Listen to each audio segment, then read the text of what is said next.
Welcome to our Hong Kong Brief program. Today, we're diving into a mix of stories that capture the spirit, challenges, and creativity of Hong Kong. First up, we're looking at the Asia Triathlon Cup, where Hong Kong's Jasoning Tai Long battled it out for an Olympic spot, showcasing determination and strategy in a high-stakes race. Next, we discuss the impending launch of U.S. supermarket giant Sam's Club's online shopping platform in Hong Kong, a move that's stirring up predictions of a retail crisis for local businesses. And finally, we'll explore a remarkable story of resilience and creativity from the past, as Hong Kong POWs during the Pacific War turned to theater and costume making as a form of escape and expression. Each of these stories offers a unique lens on Hong Kong's dynamic culture and competitive spirit. So stay tuned for the detailed coverage on each topic. Please keep watching for more in-depth details. In the high-stakes world of international sports, where every second and every point can be the difference between glory and obscurity, Hong Kong's triathletes are making waves, particularly in the Asia Triathlon Cup. The South China Morning Post reports a gripping narrative of ambition, strategy, and national pride as Jasoning Tai Long, a beacon of hope for Hong Kong, vied for the coveted new flag berth for the Paris Games. Despite finishing 29th, Ng's Olympic dreams remain alive, leading his closest competitor, Ayan Bizenbayev of Kazakhstan, in a race that's about much more than just speed and endurance. It's a testament to the strategic acumen of both athletes and coaches, with Ng and fellow Hong Kong triathlete Mark Yu Xingham employing tactics not just for personal glory but for the strategic advantage of their nation. Meanwhile, in the women's event, Hong Kong's Bailey Brown showcased her prowess by securing a third-place finish, adding another layer of excitement and pride for Hong Kong in the international sporting arena. The retail landscape in Hong Kong is on the cusp of a seismic shift, as reported by the South China Morning Post, with the impending launch of Sam's Club's online shopping and delivery service. This move by the U.S. supermarket giant, already a dominant force in mainland China with 44 stores across 25 cities, signals a significant challenge to both local supermarket chains and the prominent online shopping platform, HKT Mall. Industry experts are sounding the alarm, warning of a retail crisis that could reshape the way Hong Kong shops. The city's retail sector, already reeling from a cocktail of rent increases and a shift in consumer spending towards mainland China, finds itself at a crossroads. This development is not just about the expansion of a retail giant, it's a narrative about change, adaptation, and the resilience of local businesses in the face of global competition. Amid the bleakness of World War II, the indomitable spirit of creativity and resilience shone brightly in the most unlikely of places, POW camps in Hong Kong. The South China Morning Post brings to light the extraordinary ways in which prisoners of war turned to amateur theater production as a means of escape from the grim reality of their circumstances. With every inch of innovation, these POWs fashioned costumes and props from whatever materials they could find, transforming scraps of clothing and makeshift items into the stuff of theatrical magic. Friends outside the camp sometimes sent clothes, which were then ingeniously repurposed as costumes. Even makeup was ingeniously crafted from Vaseline mixed with whatever pigments could be scrounged up, including medical supplies. These performances, ranging from concerts to full-blown theatrical productions, were not just entertainment, they were a profound expression of human resilience, a way to maintain a sense of normalcy and dignity in the face of adversity. Each of these stories, from the competitive arenas of international sports to the strategic shifts in the retail sector, and the remarkable creativity of POWs during wartime, underscores a common theme: the remarkable adaptability and resilience of the human spirit. Whether it's striving for Olympic glory, navigating the challenges of a rapidly evolving retail landscape, or finding light in the darkness of war, these narratives from the South China Morning Post celebrate the enduring capacity of individuals and communities to rise above challenges, innovate, and thrive. In the bustling world of international business and cultural exchange, the Japanese trading house Itochu is making waves by expanding its horizons into Southeast Asia and Greater China with a beloved Nordic character, Moomin.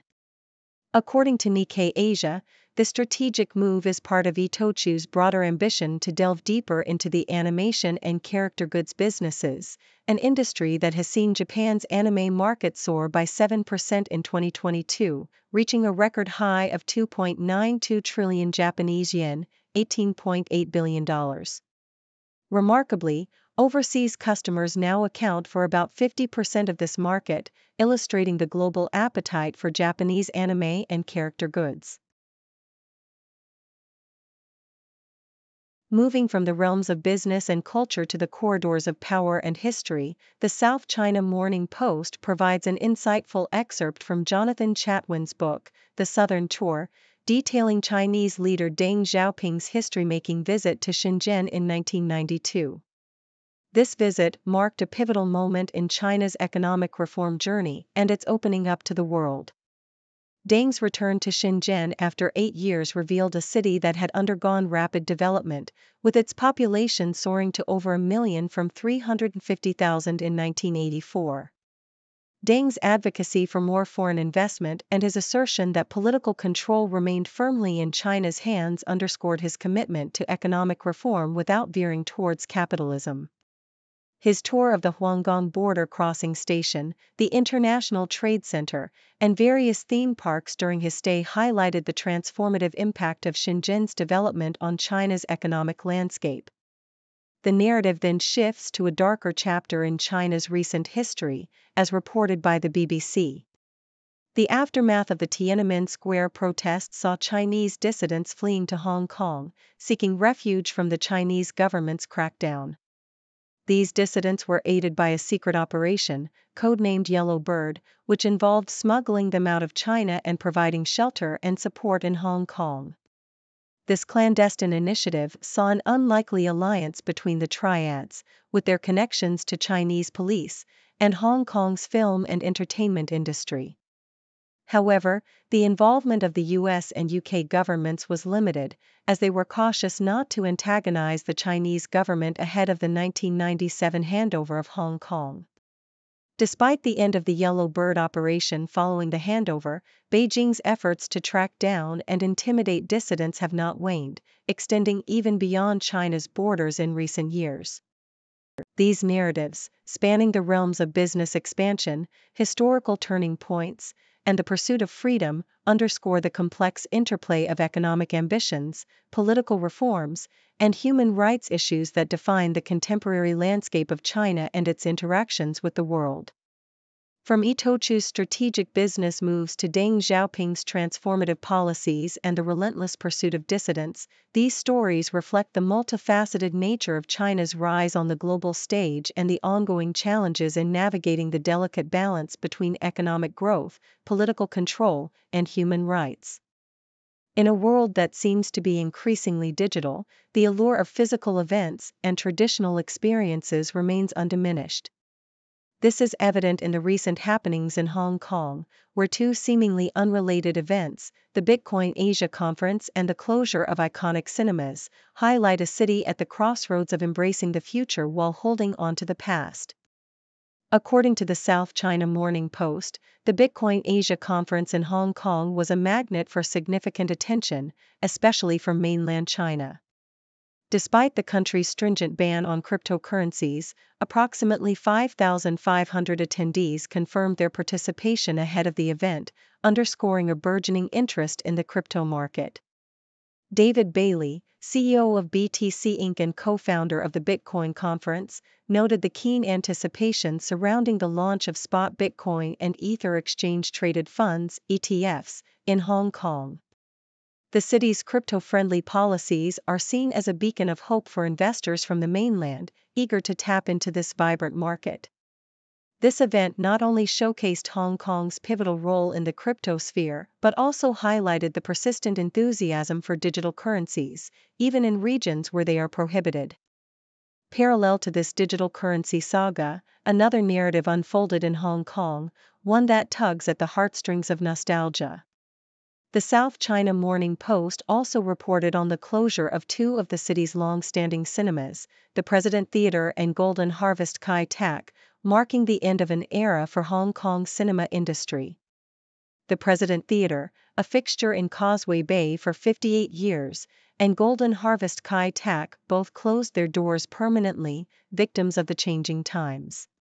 The decline of cinema-going, accelerated by the pandemic and the rise of streaming services like Netflix, has been a long time coming.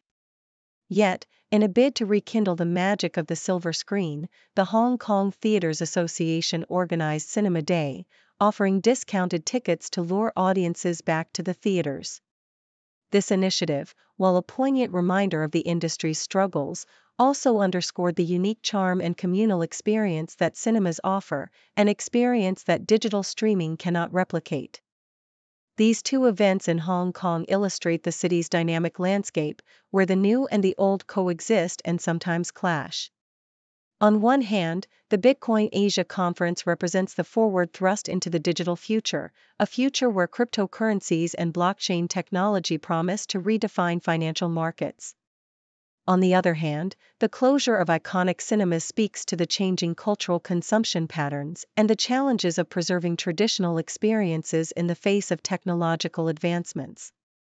Moreover, these developments occur against the backdrop of China's latest government overhaul, as reported by the South China Morning Post. The restructuring, which includes the establishment of new financial regulatory bodies and the National Data Administration, reflects the Communist Party's priorities in asserting more direct control over key policy areas. This move towards technology self-reliance and the strengthening of the party's control over financial and social risks highlights the broader context within which Hong Kong's events are unfolding. The emphasis on financial risk management and the development of China's data infrastructure further underscore the nation's focus on stability and progress in the digital age. In essence, the juxtaposition of the Bitcoin Asia Conference and the closure of historic cinemas in Hong Kong paints a vivid picture of a city and a region at the intersection of tradition and innovation. As Hong Kong navigates these changes, it continues to be a fascinating case study in the balance between embracing the future and honoring the past. Whether it's through the pixels of a digital currency or the flicker of a film projector, the story of Hong Kong's evolution is one that captivates and challenges in equal measure. In the world of cinema, few films have managed to capture the essence of the Hong Kong crime thriller genre quite like the original Infernal Affairs. Released in 2002, this film became an instant classic, thanks to the riveting performances of Andy Lau and Tony Leung, who played the roles of a mole in the police department and an undercover cop in the Triads, respectively. The South China Morning Post recounts how the film's success was so overwhelming that it almost single-handedly revitalized the city's film industry. Given its monumental success, it was hardly surprising when the production company decided to expand the story, resulting in Infernal Affairs 2 and Infernal Affairs 3. However, despite the anticipation and the return of the directing duo and screenwriter, the sequels struggled to emulate the original success. Infernal Affairs 2 served as a prequel, delving into the backstories that shaped the characters, friendships, and alliances seen in the original. Meanwhile, Infernal Affairs 3 acted as both a sequel and a narrative that looped back in time to resolve unanswered questions.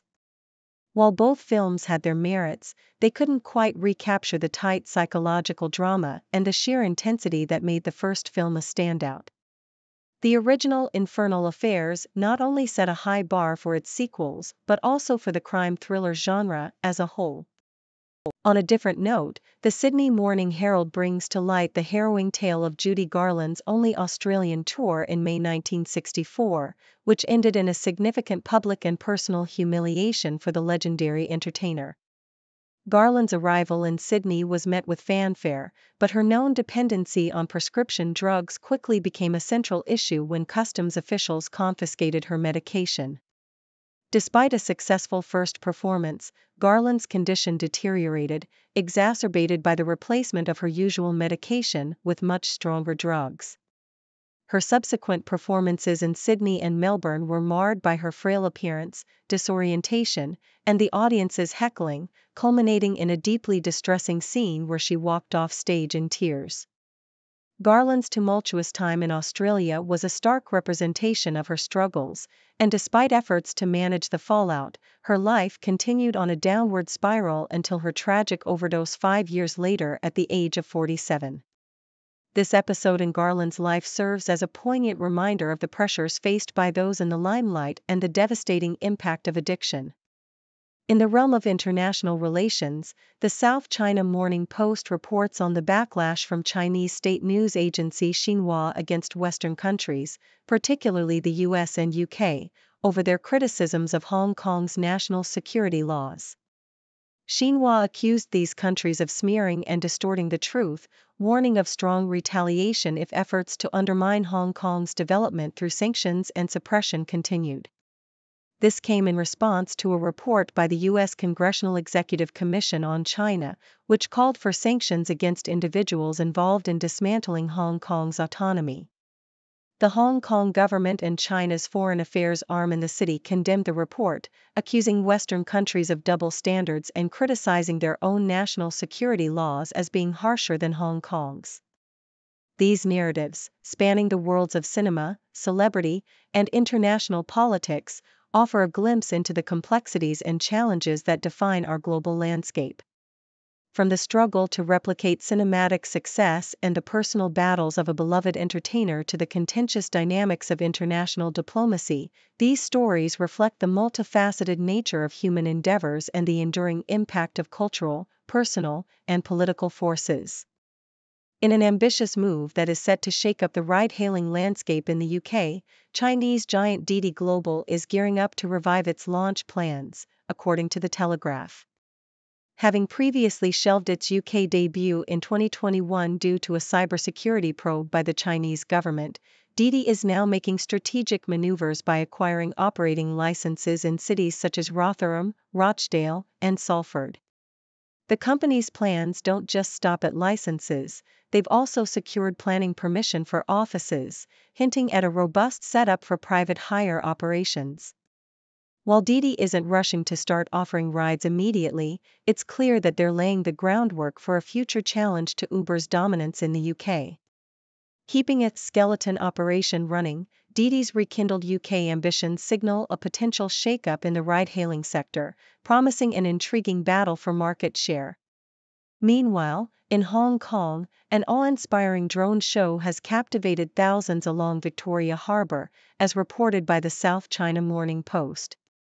Celebrating Buddha's birthday and the Chung Chau Bun Festival, this innovative display saw 1,000 drones lighting up the night sky, crafting mesmerizing shapes and patterns. This spectacle, part of a broader initiative to boost tourism, has been lauded for its novelty and environmental friendliness compared to traditional pyrotechnics displays.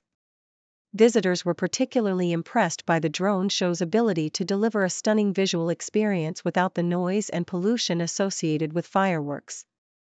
This event underscores Hong Kong's commitment to leveraging technology to enhance cultural celebrations and attract visitors, offering a fresh and sustainable alternative to conventional festivities. Amid these developments, there's growing speculation about Beijing's intentions to exert more influence over Hong Kong, especially in sectors critical to its success such as education, tourism, and innovation. The South China Morning Post highlights observations from political watchers who note that recent statements from Xiao Baolong, the director of the State Council's Hong Kong and Macau Affairs Office, suggest a push for Hong Kong to align more closely with China's national priorities. These include cultivating national sentiment among students, advocating patriotism, and contributing more significantly to China's overall development. The lengthier and more detailed nature of these statements compared to previous ones hints at a strategic move towards greater central government involvement in Hong Kong's governance. This development could have far-reaching implications for the city's autonomy and its role as a global hub for tourism and innovation. As we witness these unfolding stories, from Didi's strategic UK expansion plans to Hong Kong's dazzling drone show and Beijing's potential policy shifts, it's clear that the dynamics of technology, culture, and governance are intertwining in fascinating ways. These narratives not only highlight the ongoing evolution of global markets and cultural practices, but also underscore the complex interplay between local autonomy and central oversight. Whether it's through innovative entertainment that draws tourists or strategic business moves that challenge existing market players, the impact of these developments will be keenly watched by observers around the world. Thank you for tuning in. The content above showcases the latest briefing reports and analytical synopses, thoughtfully curated by the 6Do team. These insights stem from a wide array of reputable media outlets, think tanks, government sources, and specialized experts worldwide. We encourage you to explore these sources for a comprehensive perspective.